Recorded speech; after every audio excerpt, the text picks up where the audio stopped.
tarian berputar, Darwis, whirling Darwis. Di tarian ini ada beberapa kunci ajarannya Rumi. Ya kalian lihat kemarin di masjid juga ada. Itu ada rumusnya. Mungkin kalian lihat ini kan semakin muter semakin cepat, semakin lemah semakin cepat. Ada yang tanya kok enggak pusing ya? Enggak. Ada rumusnya. Kalau pengen enggak pusing, yang pertama waktu muter kepalanya jangan ikut muter, jangan ikut geleng, jangan ikut ngangguk.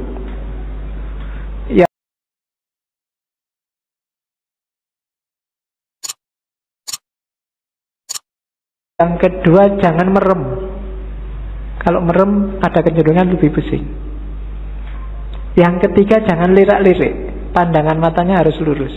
Jadi yang gerak cuma badannya. Posisi tangan itu penting. Tangan kanan menunjuk ke atas, tangan kiri ke bawah. Ini menjemput, menunggu hidayah dari Allah. Kalau sudah dapat disebarkan ke bawah. Jangan dilek dewe bahasa Jawa nih. Aja dipek dewe. Kalau dapat ilmu banyak, kalau dapat yang penting-penting ya disebarkan. Jangan pelit, jangan nunggu diundang dan dibayar baru mau ngajar. Ya. Wong ilmu kamu nggak beli. Saya selalu bilang ilmu itu bukan karena usaha kita, tapi dikasih Allah. Kalau belajar itu kewajiban kita, tapi dapat ilmu atau tidak itu terserah Allah. Makanya kadang-kadang ada mahasiswa kuliah kok ngantuk, jangan dimarahin. Mungkin memang belum rezekinya dapat ilmu dari dosennya. Jadi ini menjemput hidayah, yang ini menyebarkan. Terus mutarnya berlawanan dengan jarum jam, yaitu ada filosofinya.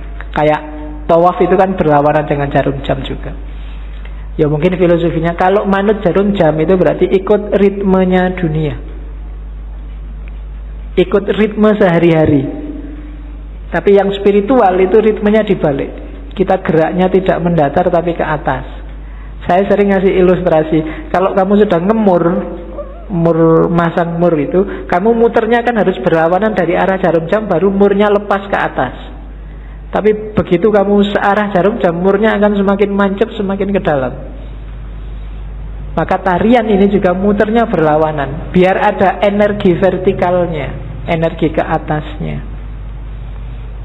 Itu diantara rahasianya. Ada topinya. Topi ini kalau di Rumi, topi yang tinggi itu isyarat dari kuburan, makam, nisan. Maksudnya apa? Kuburan dari ego, kuburan dari nafsu, hasrat duniawi. Itu kan topi yang tidak keren sama sekali. Karena memang simbol dari nisan, simbol dari kuburan. Kamu jalan-jalan di mall pakai itu mesti dilihat banyak orang. Tidak keren. Karena memang simbolnya bukan simbol untuk keren-kerenan, dia simbol dari ego. Terus baju putih itu ya ego yang sudah kamu kubur dalam dirimu, sekarang kasihlah yang putih, ditutupi oleh cahaya amal baik, kesucian. Nanti kalau pertunjukan biasanya ada fase ketika yang di tengah pakai jubah hitamnya dibuang.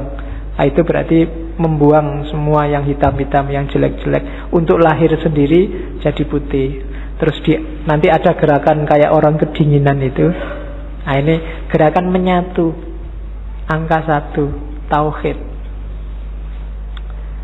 dan seterusnya. Itu wawasan kecil aja. Jadi kamu jangan heran kalau ada jenis tari semacam itu. Itu ada makna spiritualnya. Nari saja tanpa makna ya eman-eman. Yang lihat tari juga harusnya bisa ngambil makna. Kalau dalam sufi, jenis semacam ini namanya sama. Sama itu seni mendengarkan. Dengan mendengarkan terus kamu tergerak mengalami kedekatan sama Tuhan. Kan kadang-kadang ada orang yang kalau wiritan sendiri dia susah dekat sama Allah, susah tergetar hatinya. Tapi begitu mendengarkan orang ngaji, mendengarkan lagu-lagu spiritual, itu batinmu tergetar. Dengerin lagu religius itu kamu kadang-kadang kan bisa nangis, apalagi pas duit entek. Kok sedih ya aku, kapan ini kan gitu. Itu. Tapi kalau wiritan sendiri enggak. Kan ada yang gitu. Maka teknik mendekat ke Allah itu sufi macam-macam. Kalau di torekotnya Rumi ini pakai tarian samak namanya. Karena ada musiknya nanti kan. Dan musik itu yang bikin ekstase lebih cepat. Oke, itu Whirling Dervish namanya. Teori tentang dervish yang berputar. Saya sudah mau masuk ke cinta, cuma puisi ini menarik saya untuk bekal teman-teman. Bagus untuk tidak kemerungsung. Banyak orang hari ini ketika kamu belajar ajarannya sufi, terus waduh berarti harus jadi sufi ini. Terus kamu besok wiritan terus, puasa terus 2 hari, tapi habis itu hari ketiga lagi, kumat lagi, terus lagi. Enggak. Katanya Rumi enggak begitu caranya, pelan-pelan, step by step. Jika engkau belum punya ilmu, hanya prasangka, ya milikilah prasangka yang baik tentang Tuhan. Begitulah caranya, katanya Rumi. Jika engkau hanya mampu merangkak, maka merangkaklah kepadanya. Gak usah nunggu pinter tasawuf, pinter ilmu kalam, pinter fikih baru mendekati Allah. Bisanya apa? Ya dengan itu kamu mendekat ke Allah. Jika engkau belum mampu berdoa dengan khusyuk, tetaplah persembahkan doamu yang kering, munafik, tanpa keyakinan itu. Karena Tuhan dengan rahmatnya akan tetap menerima mata uang palsumu. Tidak apa-apa. Kan banyak kan sekarang doa itu tidak ada rasanya karena kamu sudah hafal. Saking hafalnya kan doa Bismillahirrahmanirrahim, alhamdulillah. Doa itu kan minta. Minta apa tidak jelas. Itu mungkin malaikat ya bingung, kamu itu minta apa? Jaluk kok sambil ngeremong, sambil kadang yang jarinya sambil berdoa sambil mungkin jaluk tenan apa ya. Tapi tidak apa-apa katanya Rumi. Persembahkan saja doamu. Gusti Allah itu maha rahmat. Dengan rahmatnya dia tetap menerima mata uang palsumu. Ya. Dulu ada yang tanya ke saya, kenapa doanya orang Islam itu tidak terlalu manjur, lebih manjur doanya orang Cina. Karena orang Islam itu pasif. Kalau doa nunggu, ya Allah kasih dong ya Allah. Kalau orang Cina maksa, ya Allah turunkan. Jadi akhirnya jatuh semua dari atas.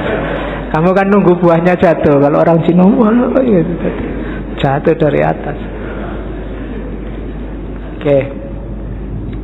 Jadi tidak apa-apa wis. Berdoa sebisamu. Ya agak palsu-palsu dikit, munafik-munafik dikit. Itu kan kering, munafik, tanpa keyakinan. Keyakinan itu penting loh dalam berdoa.